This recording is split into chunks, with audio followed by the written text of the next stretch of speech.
Good morning and welcome to the DFS Army YouTube channel. I'm Razzle11 and you can find me on X at Razzle11Grinds. Here to take a look at pitching for today, the 30th of July. It is Thursday. We do have a 4-game day slate and a 6-game main slate. Thought I'd jump on to get you guys a breakdown real quick. This 4-gamer is whatever. Pitching's better on the 4-gamer than anything. Just does not feel like one that's overly exciting to play. I have a handful of hand-built lineups, but I'm definitely not MMEing this early slate. Probably should, but it is what it is. From my understanding, there isn't really any weather to worry about at this point. I don't believe we got any. Our weather guy actually hasn't updated in Discord yet, so I'm just going to take pitching for what it is. A reminder that this is a first look at the pitching options on the slate. And I will be looking at DraftKings as that is where a majority of my action is. If you play on FanDuel, cut my pool in half or so. Pricing isn't quite as tight. You don't have to be as creative. It allows you to get stacks you want with an upper tier-ish pitcher. Now, after all that, let's take a look at this early slate. I had to pause for a second. Got something stuck in my throat. But early slate pitching. McClanahan, obviously one of my favorite pitchers in baseball. The problem, like pitch count, innings issues. He's pitched into the 7th once, roughly, this season. Most likely going to be sub 90 pitches. His top starts have been at exactly 90. There's obviously a chance he throws in the 60s, too. We saw it nearly a month ago.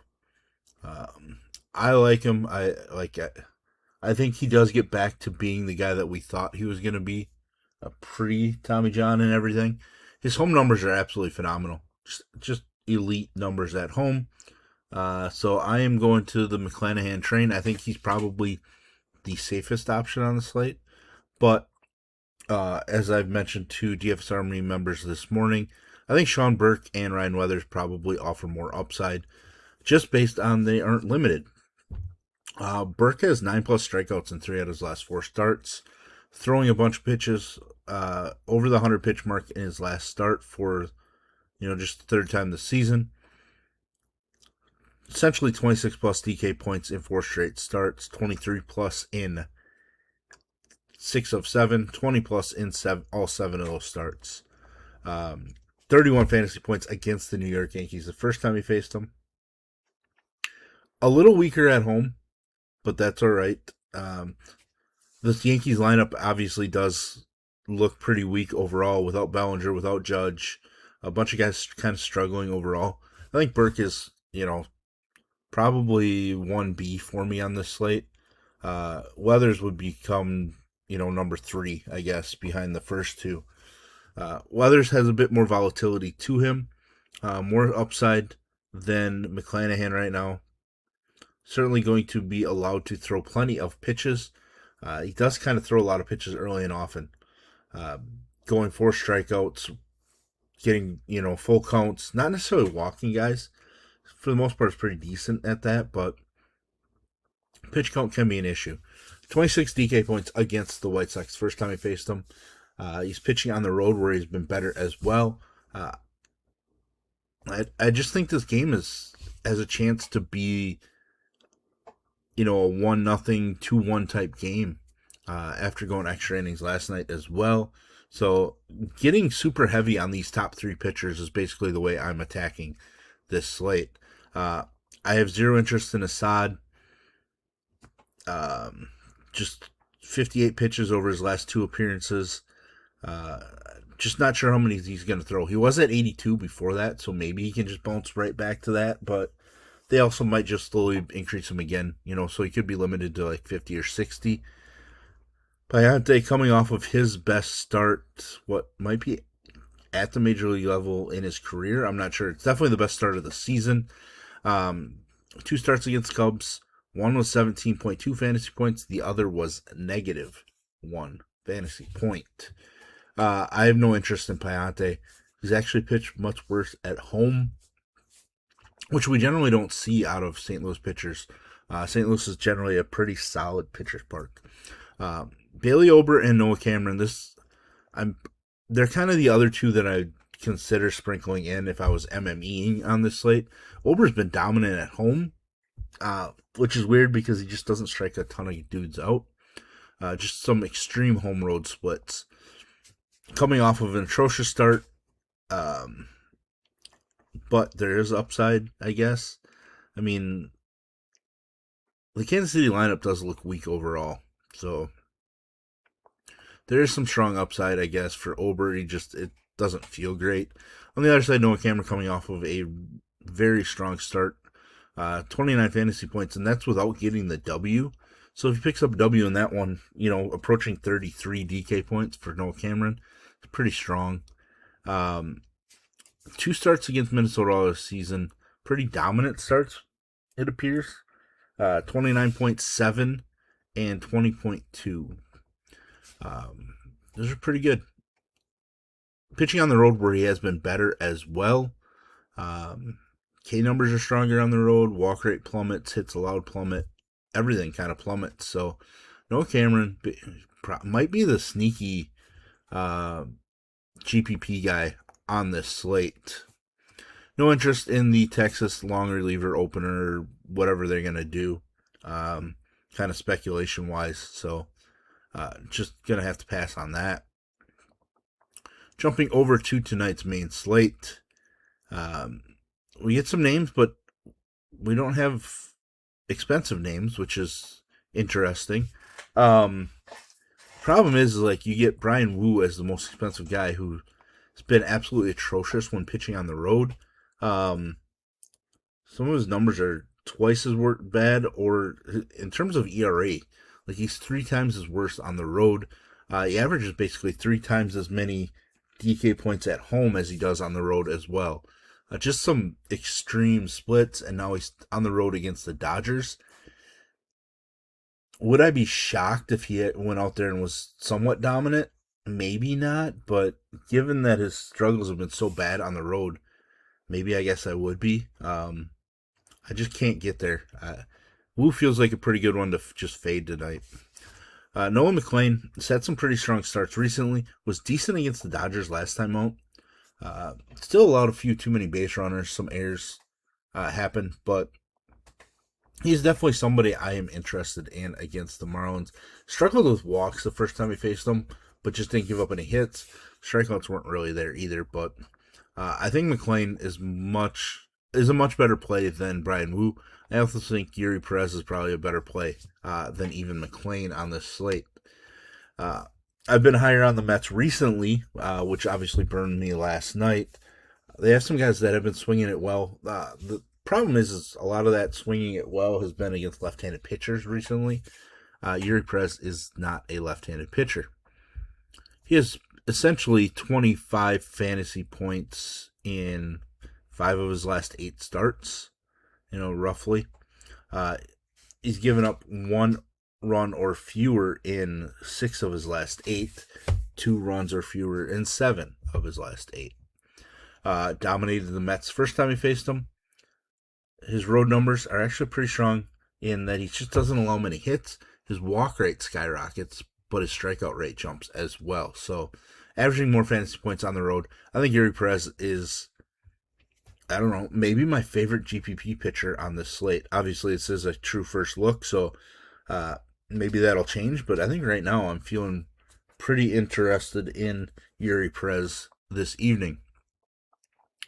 Sonny Gray pitching in Sacramento. Kind of going back to, facing the A's, but it is in Sacramento. Coming off of what might be his worst start of the year, second worst start of the season, I guess. Decent bounce back spot, I guess. The A's lineup looks pretty weak without Shea, without Rooker, without Nick Kurtz, who's going for some MRI or imaging on his arm, or I don't know if he was hit on the hand or wrist or arm. I saw the alert that the x-rays were inconclusive, so they needed to do imaging. So I would guess that Kurtz probably isn't in the lineup tonight, which only strengthens Sonny Gray's ability and upside. He's been even better on the road from a fantasy points perspective, but he allows more base runners when on the road, so that's probably less than ideal going into this ballpark. Home run rate goes up as well, but it's still not terrible. He's won every 7+ innings. It's not too bad. Certainly volatile. Definitely like him more than Brian Wu. I might even be more interested in Sonny Gray than I am in Nolan McLean. Robbie Ray taking on the Padres. His road numbers have been pretty bad. Padres kind of have been heating up, but Ray has allowed 1 earned or fewer in 6 out of the last 7 starts. The problem is a lot of walks, not a ton of strikeouts.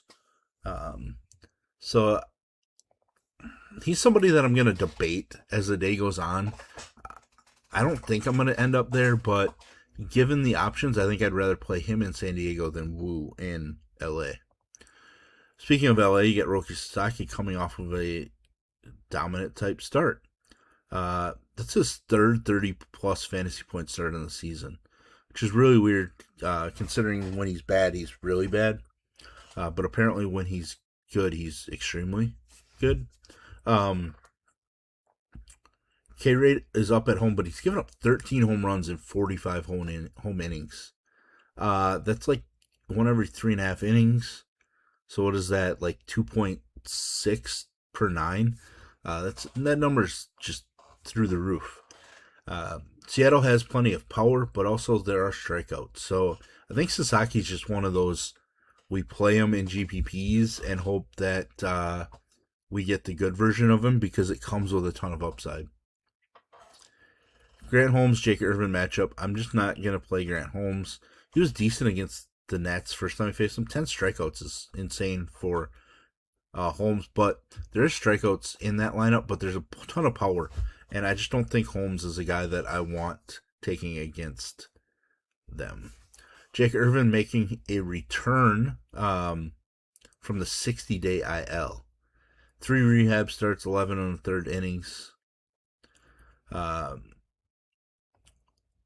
I'm going to need to look into pitch counts and all that stuff. His last start in the majors before getting hurt was against this Atlanta team. Absolutely dominated them. I don't mind picking on Atlanta a little bit right now, but maybe, unless I dig in and Irvin's got like a full go, I just don't think I can go there. But again, the slate's somewhat limited in the mid-range for pitching, or at least outside of name-wise. You have a few guys. So maybe I have to consider Irvin. That's one we'll kind of decide on as the day progresses. JP Sears, no thank you. Probably can be decent. Isn't a lot of K upside. Decent floor, not a lot of upside. Maybe, I guess, but most likely not. Rhett Lauder, I'm not going to get there, even though there's K upside for him against Pittsburgh. I just don't really have an interest in playing Rhett Lauder in Cincinnati. Mason Barnett, probably not. Hunter Barco, certainly interesting. Big time arm, but it just doesn't necessarily know where the baseball is going. I want to dig in and see what he's done in the minors since he's gone down. The last time he pitched in the majors was 3 months ago. So I need to learn a little bit about what's going on with Barco. But I'm certainly interested just because there's a ton of upside in this lineup. But obviously we don't know for sure that he's going as the bulk reliever. It just could be used. So definitely something to pay attention to as the day progresses. But there you have it. There's our first look at the pitching options on the slate. I hope you enjoy what I bring to you. If you do, hit the like button, hit the subscribe button, turn the notification bell on, and get the alert anytime we drop videos here at DFS Army. If you want to join us, get access to our coaches, tools, sheets, Discord, etc., there will be a link in the description below. You can use promo code BOOK, B-O-O-K, gets you 20% off any membership within DFS Army.